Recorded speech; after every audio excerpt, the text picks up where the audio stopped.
Good morning, everybody. Hi, how are you? My name is Faye Huabaki, for those of you that are joining us for a new morning session.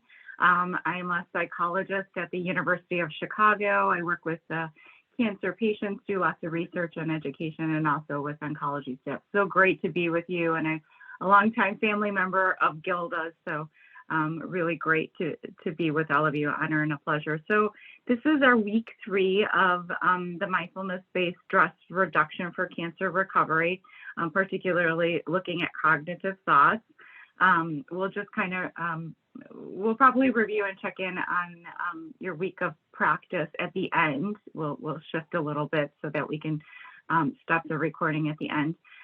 So you could speak freely. And then today is very much about, is a really important topic. I actually think it's probably one of the core topics to discuss, is allowing things to be as they already are and seeing the thoughts as thoughts. We talked a lot about thoughts last time and aversion, and of course, we're always going to extend new learning. So as we begin all of the sessions, let's first begin with a mindful breathing exercise, and we're going to follow that by a body scan, okay? So just sit comfortably with your eyes closed, and your spine reasonably straight. Closing your eyes helps to induce a feeling of peace and calm, avoids a distraction, and direct your attention to your breathing. When thoughts, emotions, physical feelings, and any external sounds occur, simply accept them, giving them the space to come and go without judging or being involved with them. When you notice your attention has drifted and that you are becoming caught up in these thoughts and feelings, simply note them. Note these thoughts, that the attention has drifted, and gently bring the attention back to your breathing. It's okay and natural for these thoughts to arise and for your attention to follow them. No matter how many times this may occur, simply bring your attention back to your breathing.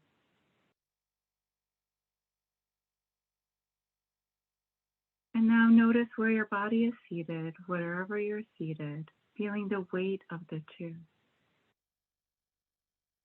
The weight of your body on the chair, the weight of your body on the floor with the chair. And continue to take a few deep breaths.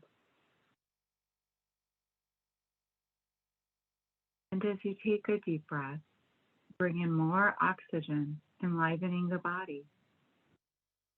You have a sense of relaxing more deeply. You can notice your feet on the floor.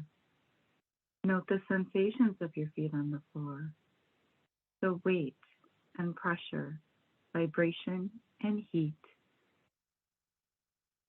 And notice your legs against the chair, the pressure, the heaviness. Notice your back against the chair. Bring your attention to your stomach area. If your stomach is tense, simply take a breath. Notice your hands. Are your hands tense or tight? See if you can follow them. Notice your arms. Feel any sensation in your arms. Let your shoulders be soft. Notice your neck and throat. Let them be soft. Simply relax. And soften your jaw. Let your face and facial muscles be soft. Then notice your whole body presence. Take one more breath.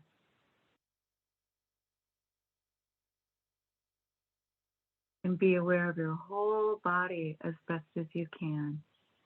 Take a breath. And when you are ready, you can open your eyes and return to our virtual environment.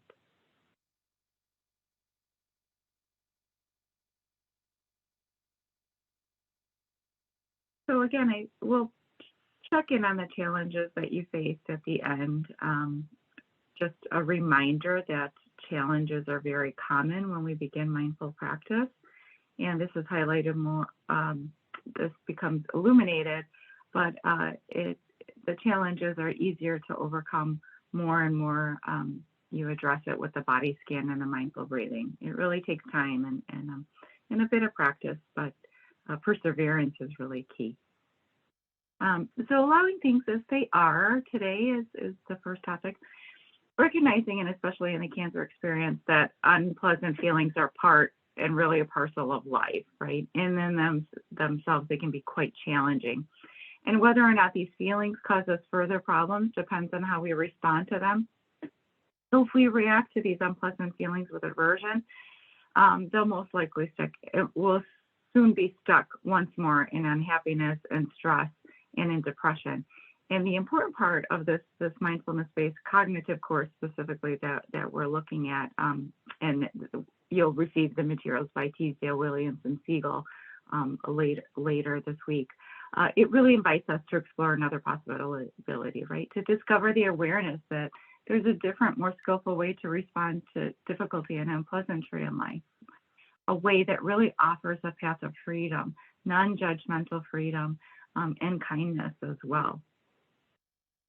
So there was an exercise in the book, and again, many of the exercises you're going to find in the workbook, but it's kind of an exercise that we've all been through, waiting in line, and Yoshi had finished his weekly shopping at the supermarket, and he saw the long line, and he felt pretty good at figuring out which lines to join.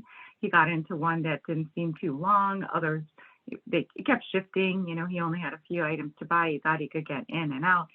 But then he, realized, of course, the woman in front, one of her purchases, she needed a replacement. A few more months later, then he had to come back with the right item, right? How many times we're like, oh, can't we just get this over with? And that's what she was feeling, this mounting sense of frustration. The next customer also engaged in the cashier, taking their time. Again, that frustration, that anger was building and building. And at last, when it was done, it was Yoshi's turn. But again, then the cashier says, it's my break time. We got to wait for my replacement. And he just felt a surge of that anger and frustration turned to this kind of fury, almost, as he waited and he rehearsed the speech of protest and complaint that he would make to the management. But because he was practicing mindfulness, as he did, he became aware of a vague sense of tension and discomfort, enough to remind him of an idea that he recently encountered in these mindfulness courses about aversion. He quickly scanned his body, found that his torso was really knotted in tension and intensity. That's where he really held a lot of tension, is in his torso. Some of us maybe in our shoulders, other places in our neck. And in the center of his chest. And then he took his awareness right into it, taking that direction, that fierce intensity of the body sensations and that sense of resistance to them. And he began his breathing in and breathing out. Remember, breathing in peace and positivity, and breathing out any negativity, any anger, any frustration that he was feeling. And to his amazement, that intensity, the anger, the frustration fell away in a moment, just like that. It's a loss for words. He simply smiled at the cashier as she took the place, and he began, packing his purchases, not complaining, certainly to management as he envisioned in the beginning. So it's a really key strategy. And you might say, my goodness, is it that easy? Certainly it isn't. We know that Yoshi, he really probably was quite a mindful student, very studious and practicing a lot of the techniques, but he deliberately turned towards these painful emotions and aversion as he experienced them in the body. They disappeared almost miraculously. And how can we understand? How did that happen? And it's not difficult to see that any of us have experienced that kind of situation. And that's just an everyday situation, much less some of the situations that that many cancer survivors and patients in active therapy may feel. So, but recognizing that aversion to the feelings takes over your mind and your body. That frustration turns to anger, and it's this vicious cycle and aversion and so on and so on. And these loops are very much rooted in the aversion and the avoidance that maintain the anger, right? And that was important for him to recognize that. But in this simple gesture of approach, turning mindfully towards his feelings in his body, almost combating them with the breath, he was able to stop these self-perpetuating loops that resulted in instant peace. And these experiences reinforce that central theme or premise in mindfulness-based cognitive therapy that our relationships are very difficult and unpleasant. It can keep us stuck in suffering those unpleasant feelings and sensations. So it's important to recognize it. And I just recommend to folks, just if you're feeling any intensity, even before feeling that intensity, that mindful breath is very important. As Yoshi had identified, he was starting to feel tense in the torso, so he went to that mindful breathing. And it really is a wonderful remedy, and almost I don't want to use the term loosely, but almost a cure or a tool that he can use to battle those negative emotions. So allowing and letting be, recognizing that these changes are not as dramatic as Yoshi's. As I said, he's probably a very long time mindful student, mindfulness-based cognitive therapy student. He knew how to go to it. And it takes time. So when we're in this kind of early phase of learning mindfulness, you're already in week 3, so you're still doing incredibly well because you've gone through the host of the series, but it's still important to keep practicing, breakfast, lunch, and dinner, as we say. And more often, simply turning towards that difficulty can also weaken the aversion, right? But it also can leave us with unpleasant feelings to which we can react with further aversion. So what do we do then? What do we do? How do we learn to allow and let be? Allowing those difficult feelings and thoughts and sensations and inner experiences means that we are willingly letting them remain in awareness without demanding that they change or be otherwise, right? So rather than arguing with our experience, we're allowing it, we're letting be, but we're also slightly combating it with the mindful breath, as Yoshi had done. So allowing it, letting be, and that's really tough because we want to act on it. And many folks ask, is this the same as resignation or resigning to one's feelings? Absolutely not. In resignation, we don't want to be having the experience we're having, but we feel helpless to do anything about it. All we can do is to passively, in essence, put up with it. Allowing and letting be involves very much an active, willing gesture of acceptance and openness to experience. And that's hard. That's hard for us to let go because we really feel like we need to be in a sense of control. But this permits us to be in a sense of control with just allowing it to be, just accepting what it is without having to control it with our mind and body. It takes a very conscious commitment and energy, though. It's not easy, but in allowing and letting be, we choose how to respond rather than let ourselves be victims of that automatic habitual reaction of aversion, which keeps us down. Holding something in awareness as an affirmation, we can face it, we name it, we live with it, we breathe it. Okay? And allowing and letting be is not something that most of us are used to, recognizing that it's really easy to get across that full flavor of radical shift in our relationships and difficult experiences. And you might say, my goodness, this is totally unrealistic. I just can't do this. But expressing the attitude of really welcoming that acceptance with dramatic intensity, involvement. But it's really possible for any of us to begin this practice and to cultivate a relationship to difficult experiences. Rather than us, again, developing aversion, trying to push away, almost welcoming that negativity and cultivating that you can address any difficulty that arises.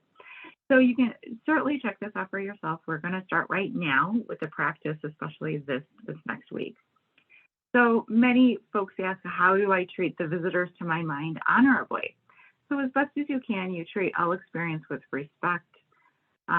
You seek connection and engagement with it, and you allow your experience, whatever it is, even that experience of aversion, to be held in awareness just as it is, without requiring or demanding that it be anything different than this moment. And that's really hard. That can be really tough, but it can be done, to just allow your experience, whatever it is, to be held in that awareness.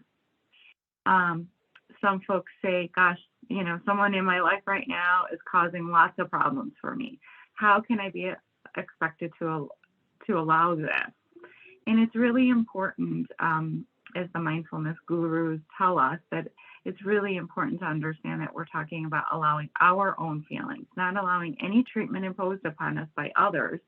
That first step in allowing is to see clearly what's actually very, very much happening. If there is something terribly wrong with the relationship, we may need to take action. And many of us put up with things for too long because we don't allow ourselves to see what is actually going on. And we may have blamed ourselves for it all, to get trapped in that kind of cycle of thinking that we can change someone when the person has no intensity or capacity to change. They have got to want to change themselves. We can't change them. So allowing your feelings to simply be here, embrace them with the kindness and the compassion that you have, may allow you to see the way forward more clearly. And that really involves also lots of self-compassion and not being hard on oneself, which many of us are. It's just our human nature. So why it's important to cultivate allowing and letting be. It's really key and critical to understand that when we experience unpleasant feelings, sensations, or thoughts, the choice point in our life journey changes. That choice we will make will affect us both immediately and down the road. So we can choose, number one, by reacting automatically with aversion, the need to really respond to negative feelings, sensations, or thoughts, but recognizing with this reaction that mind-body forges that first link of chain of reaction, and that we get stuck once more in this unwanted, painful, emotional state. It's that cycle, right, that we can't break.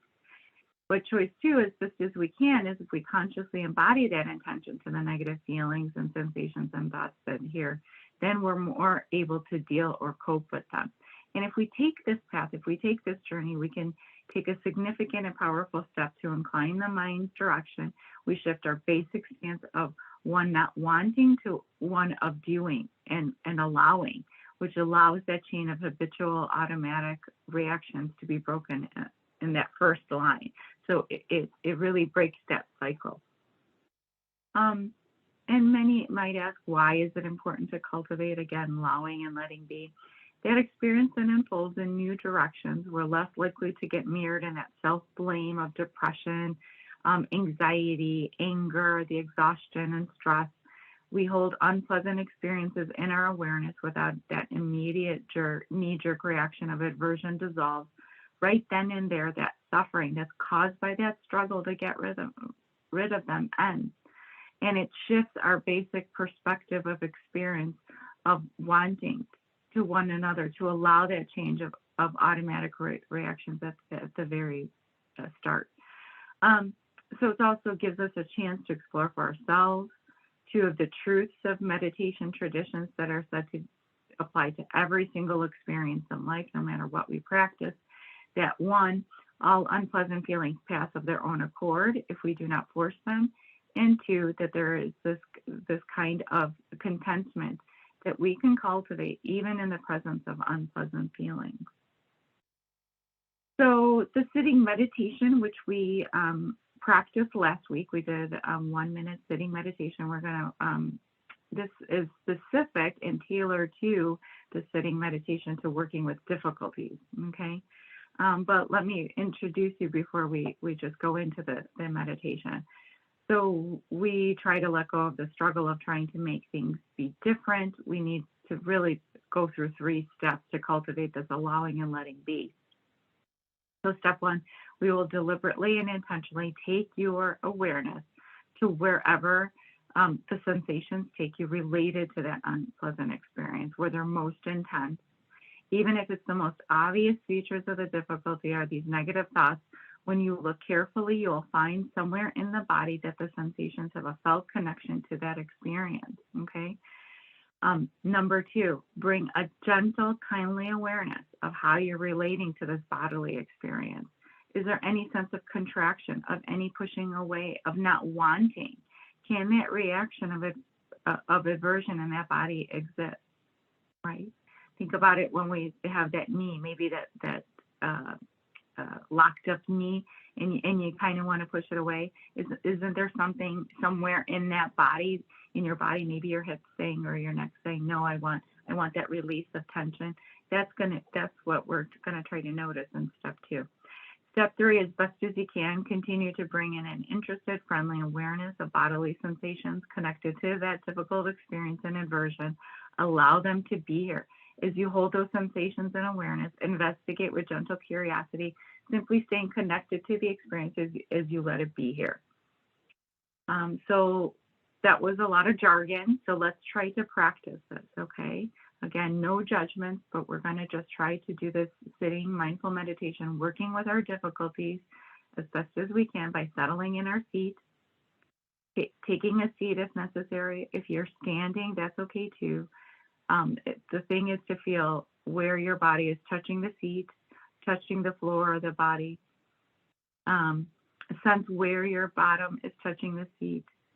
Sit up straight but not stiff. Let it be soft and comfortable, but so your spine is straight. And make sure your feet are completely touching the ground, connected to the earth. Your eyes can be open, for some can be closed. So if they are open, simply to take in the surroundings as you are, and lower your gaze slightly.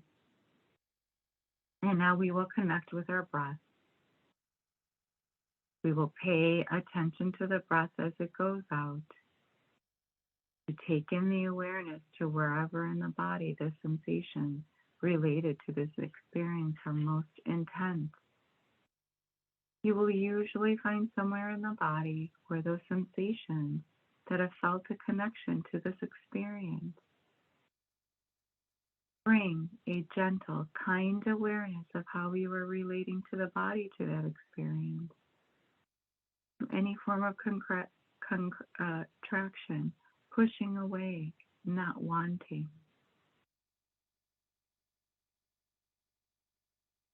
Can you sense the reaction of aversion to this body? Continue to bring an interested, friendly awareness to the body's sensations, connected to this difficult experience and the aversion to it as you allow them. As you hold sensations in awareness, investigate them. The gentle curiosity connected to the experience as you let it be here. And follow the breath out. At the end of the out breath, let there be a gap and recognize what is happening to the breath. In this gap, you will have a natural awareness. You don't even have to create it. It is already there. So follow the breath out and out and out. All may rise. Treat them as you would anything else you encounter. Notice it. Notice it by bringing you back to the out breath and writing it out. Out and out and out. Simply notice it, noticing it to bring you back to the out breath. Simply write it out and out and out.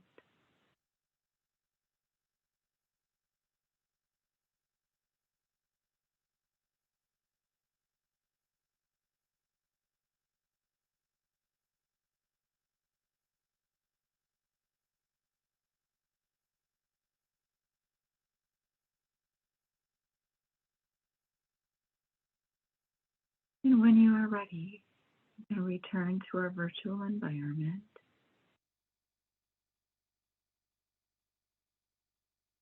So for many, a response may be, I felt bad because I just couldn't bring a difficulty to mind. no problem. This really provides you with a real difficulty in that moment to work with, that the unpleasant feelings about not being able to do the practices you would like.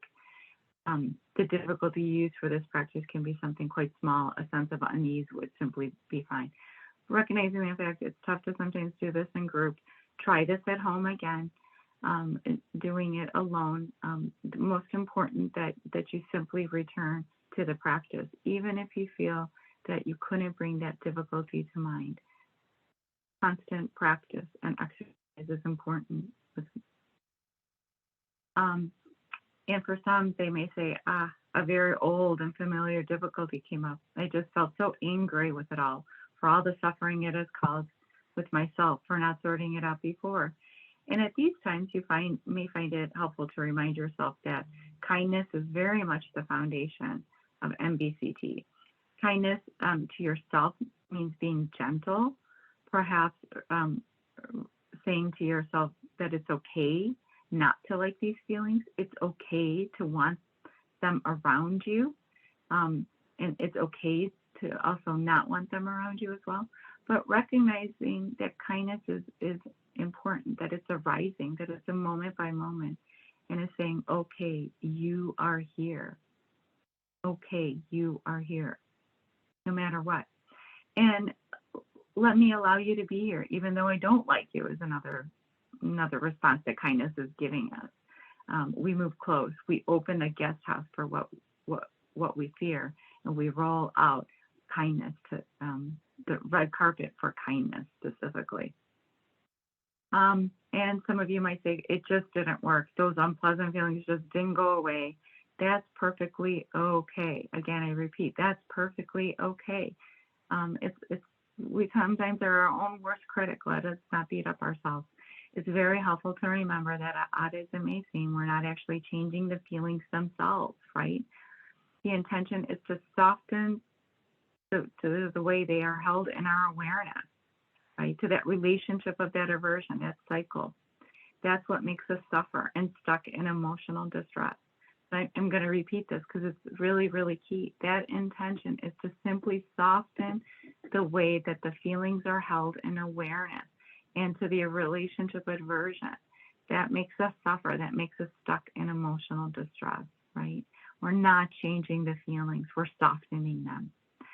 Sometimes the feelings themselves change. This may take time. If it does, often they don't. Often they might be present. But again, we're softening the response. We're recognizing that it's present. So we disempower aversion intentionally by bringing awareness to the experience, a basic sense of kindness, allowing the experience to be, in summary, without judging them, trying to make them different, for we see we can choose anything, and recognizing that change can happen, but also not so. Allowing and letting be frees us from that contraction.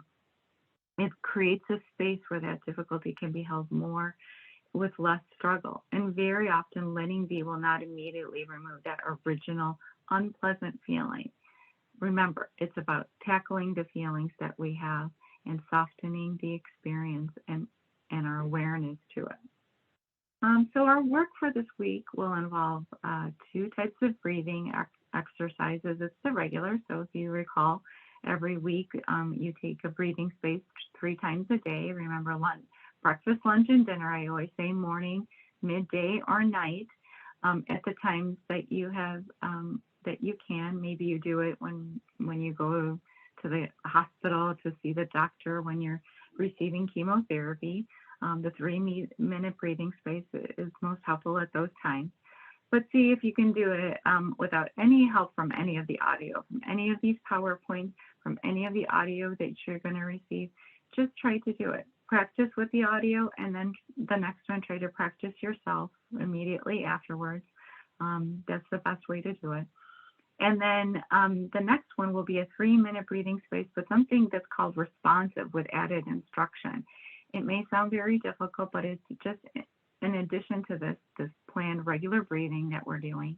In this breathing space, whenever you notice unpleasant feelings or resistance or a sense of not wanting to things to be as they are, that intention is to do that practice alive by noting.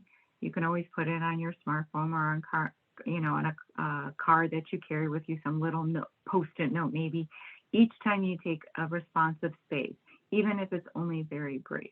So when you're starting to feel that emotion, like Yoshi did, if you recall, adding this responsiveness, right? That breathing space comes in when we're noticing any unpleasant feelings. We might be feeling anxious as we're waiting to receive our chemotherapy in this week.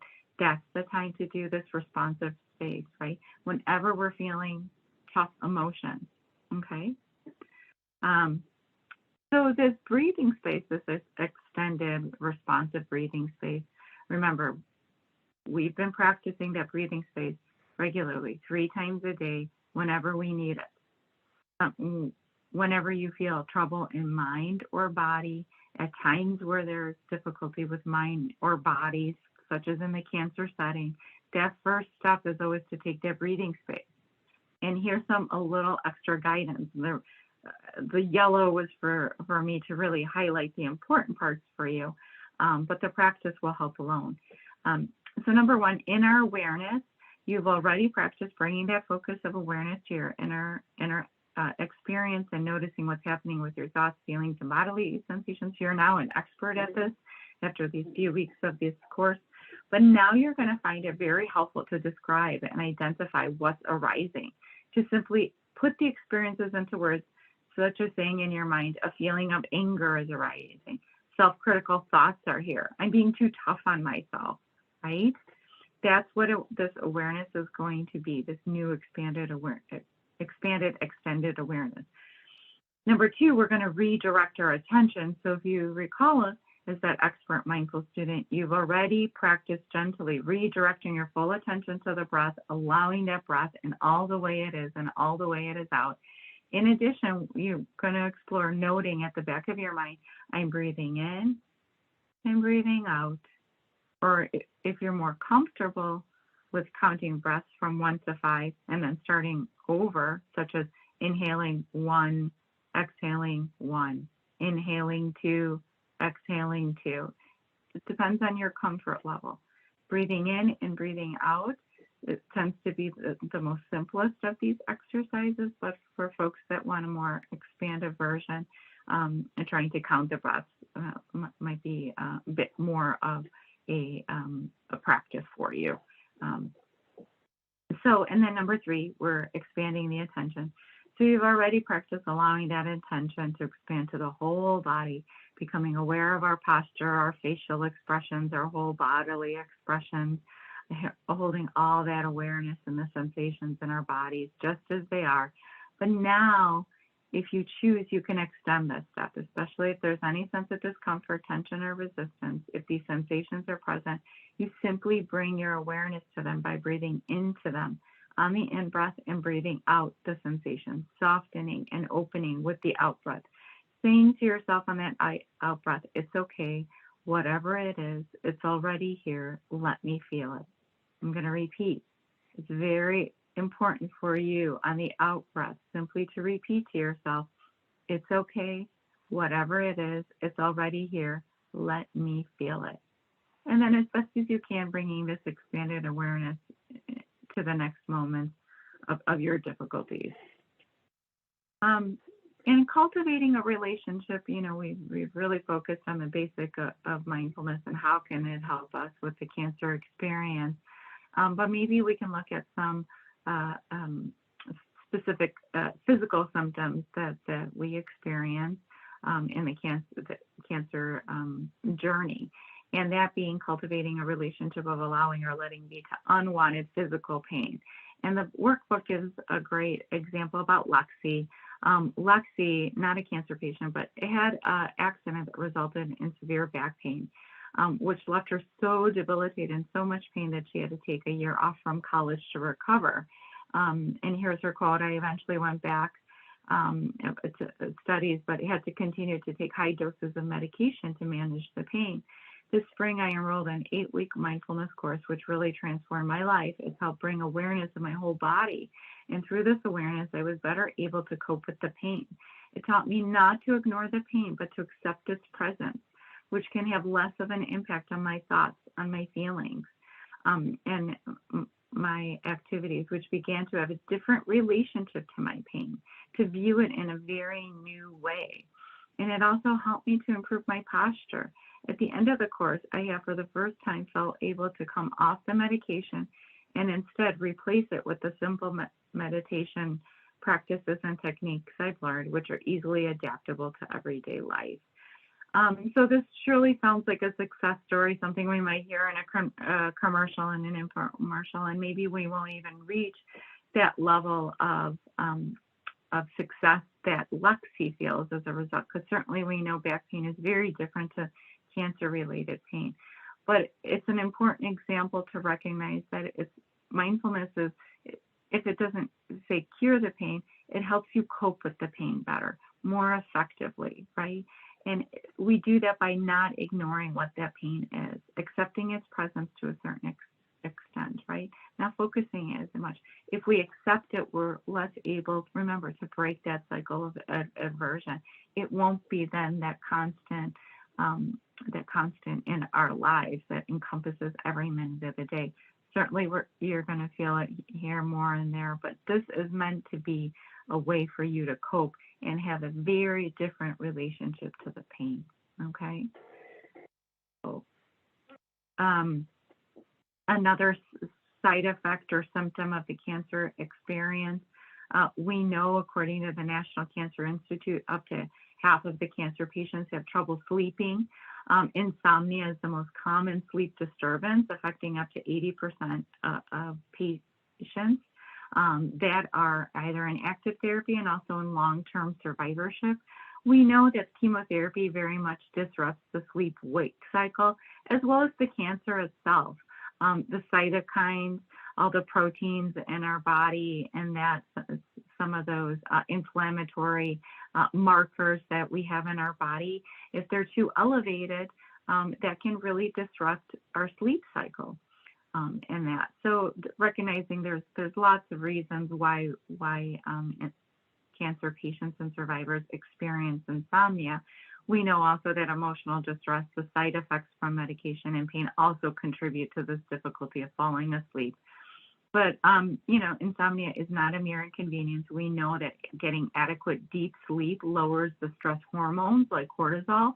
It boosts your immune function, reduces the inflammation, and promotes the body's healing mechanisms. And that's so important, whether we're in active therapy or we are, again, in long-term survivorship as well. So, Linda Carlson, who's a psychologist in Canada and has really adapted the mindfulness approach for patients in cancer recovery. And she was asked in a recent interview, in what ways is mindfulness approach relevant to the cancer experience? What are the parallels? And this was, I think, a great quote that all of us can use. For many people, it's a catalyst or a transition period. They look at their life and wonder what's important.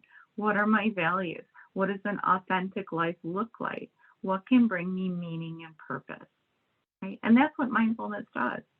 It really can help us to relate to those of you that are going through this cancer experience, no matter where you are in the phase of the cancer experience. It really helps you understand what's important in life. What are your values? What is that meaning and purpose? We call it post-traumatic growth. If we think of cancer as a traumatic experience that some folks really do, that trauma, that we can grow from that. It can give us more meaning and purpose in life. And mindfulness is an incredibly important tool in your toolkit to seek that meaning and purpose, to find fulfillment and satisfaction despite the trauma that cancer can bring. So let's try an insomnia exercise. Of course, this is best done while in bed in a dark room in preparation for sleep. But if that would be okay, let's just test it out as you're sitting there or standing. And again, it's best to be, if you are once in bed, lying on your back. And we want you to breathe in a little bit more extended, breathing in for a count of 4 and exhaling for a count of 8. And we'll do this 8 times. This is the expanded version. Okay, so we'll breathe in for a count of 4. 1, 2, 3, 4, and exhale. 1, 2, 3, 4, 5, 6, 7, 8. Breathe in. 1, 2, 3, 4. Exhale. 1, 2, 3, 4, 5, 6, 7, 8. Breathe in. 1, 2, 3, 4. Exhale. 1, 2, 3, 4, 5, 6, 7, 8. And one final one. Breathe in for a count of 4. 1, 2, 3, 4. And exhale. 1, 2, 3, 4, 5, 6, 7, 8.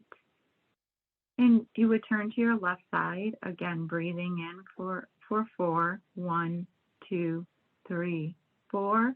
And out for 8. 1, 2, 3, 4, 5, 6, 7, 8. But do this as many times as you can, up to 16 times. And then turn to your right side, breathing in for 4. 1, 2, 3, 4. And on the exhale, 1, 2, 3, 4, 5, 6, 7, 8. You can do this up to 32 times. The benefits result in reduced insomnia, increased relaxation, less anxiety, a decreased feeling of overwhelming feelings. And why does this work? This 2-to-1 breathing exercise combines a gentle diaphragmatic breathing with an extended exhalation, which shifts that automatic nervous system from sympathetic fight or flight responses to that rest and digest parasympathetic response. That's why it's requiring so many repetitions. And why the longer exhale? By lengthening that exhale, you're stimulating the parasympathetic nervous system response, which reduces the stress and calms the mind. What's the purpose for switching side to side, left and right, ending on the right side? Switching sides really mimics that alternative nostril breathing in yoga. Think about that yoga breath. You always end up on your right side because that compresses the right nostril, which forces your breath more through that left nostril, which stimulates that right brain for more relaxation and prepares people for sleep. The other reason is that it keeps your mind really busy with all that counting. People usually fall asleep before they're even done, according to Dr. Carlson. So certainly we know it's like counting sheep if you think about it. You're counting your breath to a certain extent. But what's important when we count sheep and we don't do the breath is, remember, we're targeting our fight or flight system and that rest and digest parasympathetic response. That's what's important. That's why we're breathing so much. That's why we're repeating it so much. Do the best that you can. Remember, just try at least breathing in for a count of 4, recognizing if you have lung issues, lung cancer, for example, might be a little bit more difficult, but just at least use the mindful breath, breathing in for 1, breathing out, breathing in for 1, breathing out. But if you're really suffering from significant insomnia, try the exercise to its entirety. So seeing thoughts and thoughts, our minds are constantly making meaning of what comes through our senses. These meanings are often based on a few partial scraps of information, meanings we always make almost always go well beyond what are the facts given, right? It's always an extension of what we think. And as a result, the meanings we create often don't reflect a true picture of what's happening. That's why is in this exercise, we have to really update our views repeatedly in light of this new information. And although we're constantly adding extra to the information we receive, unless someone comes along and plays a trick on us, we're not aware that it is we who are actively making meaning. We think of it, we're just seeing it as is, but you're actually making meaning out of the situation. So recognize that our interpretation of events reflect what we bring to them, much as or more than what they actually are. Thoughts are not always facts, even the ones that say they are. I repeat, thoughts are not always facts, even the ones that they say they are. Moods and feelings are really powerful influences that shape or frame through which we see the world. It shapes our thinking. And in moods, these thinking patterns often echo themes similar to the feelings that shape them, hopeless feelings leading to hopeless thoughts, kind thoughts leading to benevolent thoughts, to kind thoughts, and so forth. So our feelings give birth to related thinking patterns. When the themes and thoughts mesh in this way, those thinking patterns recreate feelings that are shaped in the first place, right? If we're always thinking kind or feeling kindness, we're developing also those kind thoughts, right? But if we're feeling hopeless, it can lead to those hopeless thoughts as well. So keeping the feelings going, the close link between those feelings and thoughts makes the thoughts seem very real, but recognizing that thoughts and feelings, when they mesh, that thoughts can be very compelling and it's hard to see as a thought. But recognizing our thoughts are not always the facts as well. This is how that vicious cycle that keeps us stuck in those painful emotions.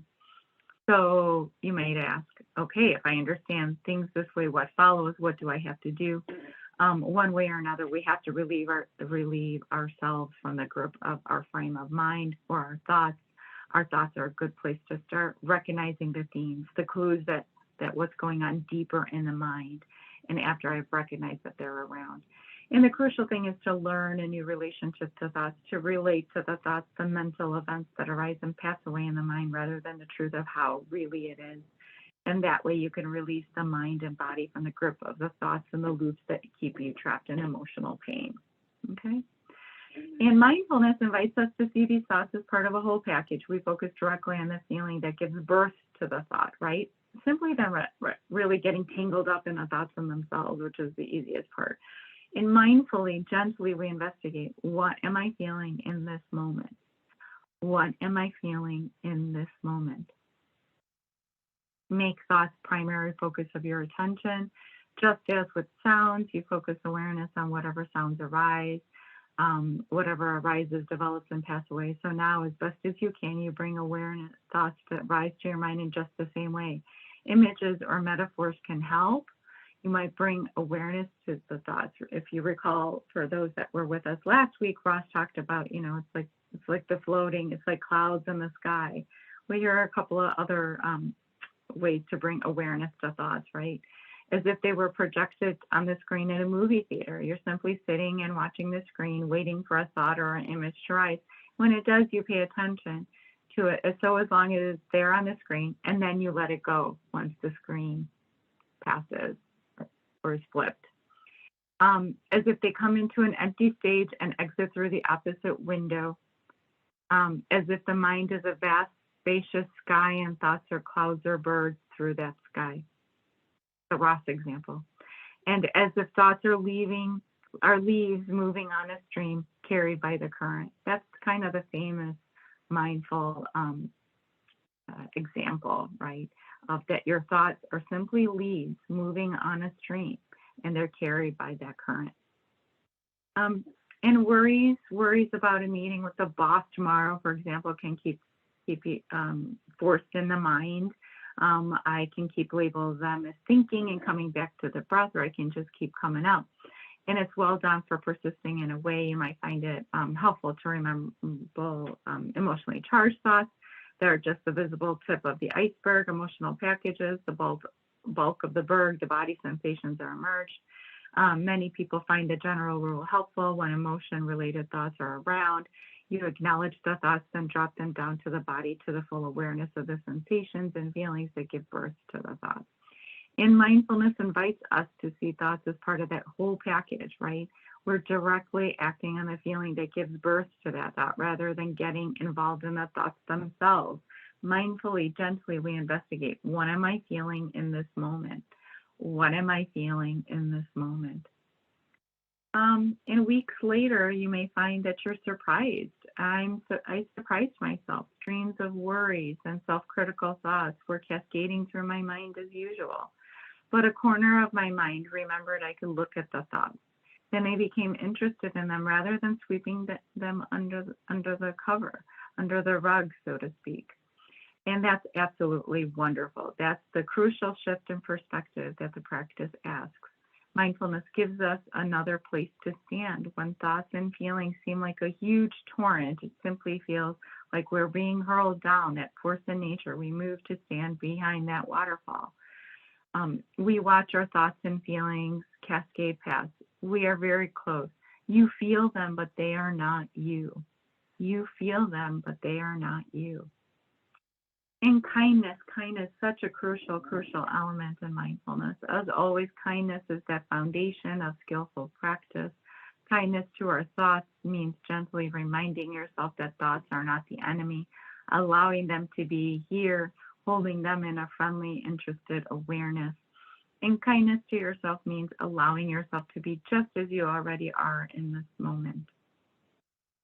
Your mind's top unhelpful thoughts. I call these the fishy thoughts. So if you're looking at the slides and wondering why is there a bunch of fish on there, that's what I call these mindful thoughts. But when you've watched your mind and you see that same old thoughts that come, you will eventually find that you're not so focused on them anymore. Naming your familiar thought pattern and recognizing them when they start up is very important. And it allows you to say, I know what this is. I can stand my boss's program. I can stand going through the chemotherapy, and recognizing how hard I work through this program helps me through that. And that recognition of the thought pattern creates space between you and that thought.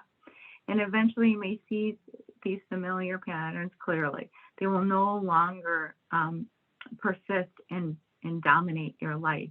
You will simply identify your thought patterns or programs. You will recognize and keep these unusual suspects.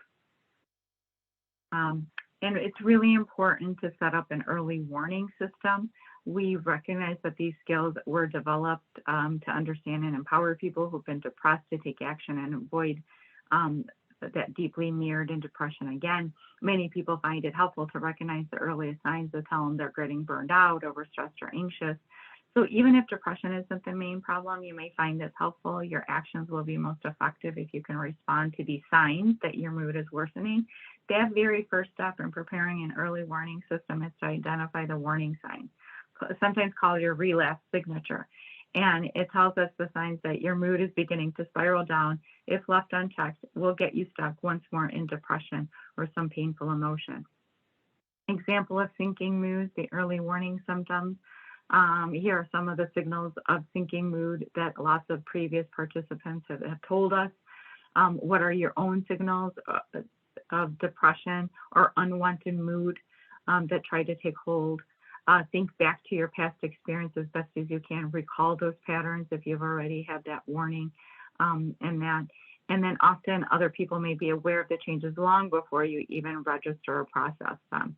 It can feel comfortable sometimes, include someone you trust, you know well, ask them to be a gauge for you and to collaborate with you, to notice them, to respond when these signs occur. So it might be sleeping more, sleeping less, or some of these examples, waking at different times, having difficulties with sleep, giving up on exercise, getting easily exhausted, not wanting to see people, eating less or more, not interested in food, not wanting to deal with business, becoming irritable with yourself and other people. Some of the early warning system, what triggers, these are some questions you can ask yourself. What triggers the emotional distress or depression for you? What sorts of thoughts run through your mind? What are some other emotions you notice as well? Triggers can be external things that happen to you or internal feelings, memories, or concerns. Consider those small triggers as well as the large ones. What happens to your body? What habits keep you in painful moods? What in the past has prevented you from noticing and tending to these signals? Do you push away? Is it a sense of hopelessness? Is it a use of alcohol, arguments, blaming family members or friends? And include the most important 5 signals in this description of your early warning system, that relapse signature that we talked about. So those, in discussing this, it may have brought up some tough emotions and thoughts and experiences. So let's end a little bit with a 3-minute breathing space, okay? Or we'll try to adapt it. Remember, adopt that erect, dignified position where you're sitting. Close your eyes and simply guide yourself through these steps. Become aware of your inner experience. What am I experiencing right now? What thoughts are going through my mind? As best as we can acknowledge them as mental events, putting them into words. What do we hear? What do we feel? Turn toward any sensation of emotional discomfort or unpleasant feelings. Acknowledge the present. What body sensations are here right now? perhaps quickly scanned your body, any sensations of tightness or bracing. And we gather now, directing our attention to focus on the physical sensations of breathing itself. We move in close to the sense of the breath in the abdomen, the feeling of the abdominal wall expanding as the breath comes out and falling back as the breath leaves. Follow the breath all the way in and all the way out, using the breathing to anchor your presence. If your mind wanders away at any time, gently escort it back to the breathing. And now we expand the field of our awareness around our breathing to include a sense of the body as a whole. Your posture, the facial expressions. If you feel any sensations of discomfort, tension, take your awareness there on the in-breath. Then breathe out from those sensations, softening and opening the out-breath. As best as you can, bring this expanded awareness to the next moment of breathing space. For the breathing space is the way to step out of this automatic pilot, reconnecting with the present moment we are in. So once you are ready, open your eyes and return to our virtual environment. And to remember that what you do affects how you feel. Most important, you can change how you feel by changing what you do. So here's some recommended reading, the three journals that we talked about and workbooks we talked about last week. Cancer.net is our American Society for Clinical Oncology headquarters. We have some blogs on what mindfulness is, some patients that have told us how mindfulness helped them with cancer. I'm honored to be one of the editors there, so I thought that might be also a helpful resource for you to go through. They have lots. It's not just on mindfulness, lots of different great resources. Of course, the National Cancer Institute and mindful.org are other great resources, reputable resources, really important when it comes to mindfulness. So the daily practice for this week, the sitting meditation, 3-minute breathing space, 3-minute breathing space, responsive as we had done, and try to do without the audio on certain days. Here we have days 2, 4, and 6. Okay, and here is the site with the audio recordings.